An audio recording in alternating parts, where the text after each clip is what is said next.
السلام عليكم. السلام ورحمة الله وبركاته. السلام ورحمة الله وبركاته. السلام عليكم.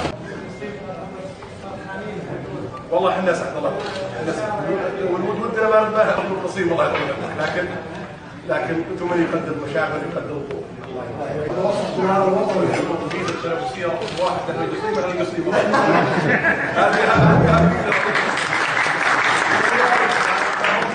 جهودهم ومطلوبهم في كل البلد، بلد شهدها الله يطول. القصيم نبيها ولذلك احنا نتامل بهذه الزياره المباركه لهذا المنزل المبارك لهذا الجمع المبارك ان تحظى المنطقه بمشروع استراتيجي لتفعيل المناطق الاستراتيجيه.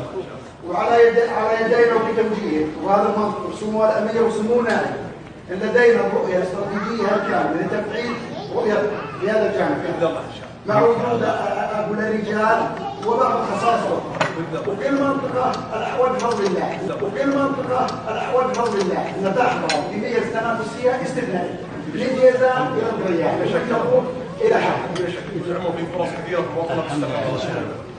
يعني ما اعتقد انا ما استغل في السنين الماضيه لا يتجاوز حتى 10%. ان شاء الله بهمه الجميع ان شاء الله يستغل الباقي. انا اقول المنطق يا كتاب احنا ما ندخل الصفحه الاولى باقي داخل الكتاب 200 صفحه 100% الله يعين ان شاء الله.